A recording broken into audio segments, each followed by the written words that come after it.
যারা সম্পর্ক রাখে আল্লাহর ফজলে তারা এই দলভুক্তের লোক।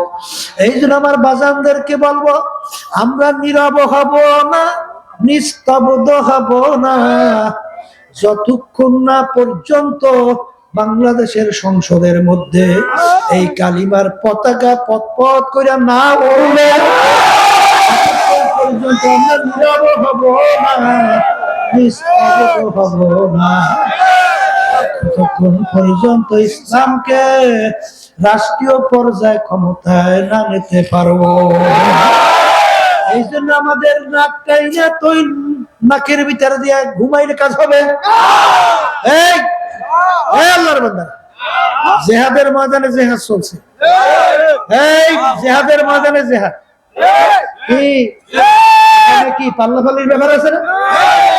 আমার মালিক কি বলে, ওয়াজাহিদু ফিল্লাহি হাক্কা জিহাদ। আমার মালিক কিন্তু বলেন নাই জিহাদ করো, শব্দটা এইটা বলেন নাই, বলছেন করার মতো করো। শব্দটা কি? এখানে কিন্তু মালিক বলেন নাই যে করো, বলছেন করার মতো করো, ধরার মতো ধরো। এই ভিতরে একটা জজবা তৈরি হয়েছে, কারণ কি তা জানেন?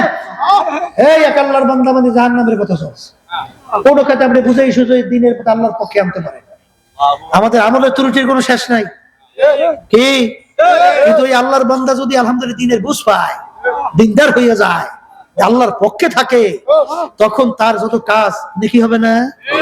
নেকির একটা অংশ আপনার আমল নামায় যাবে, তার মাধ্যমে আরেকজন, তার মাধ্যমে আরেকজন, তার মাধ্যমে আরেকজন, তার মাধ্যমে আরেকজন, কিয়ামত পর্যন্ত সিলসিলা যতই ধারা চালু থাকবে, এই কিয়ামত পর্যন্ত প্রত্যেকটা একটা নেকের অংশ আপনার আমল নামায় যাবে।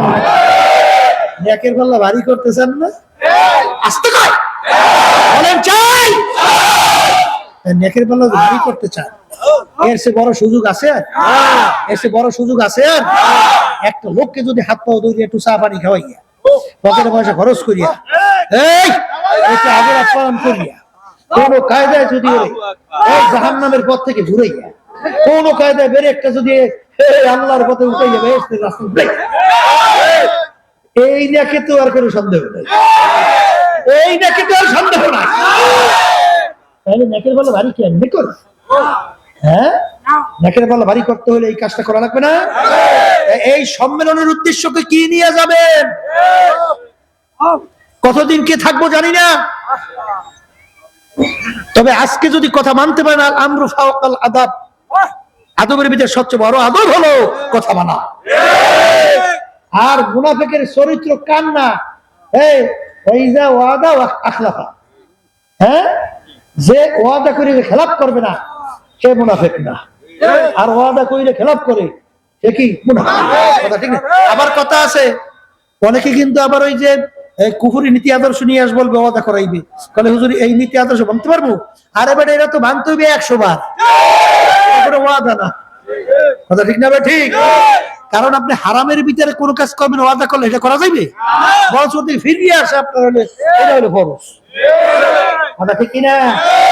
এরকম আল্লাহর ফজলতে এই সম্মেলন থেকে যাইয়া আজকে ইসলামের পক্ষে, দেশের কল্যাণের পক্ষে, মানবতার কল্যাণের পক্ষে আজকে আমরা ভাইদের কাছে, আমার মা বোনরা, মা বোনদের কাছে আমরা পাগলের মতো বিরামহীন ভাবে করার মতো, দেওয়ার মতো, দাওয়াতের জন্য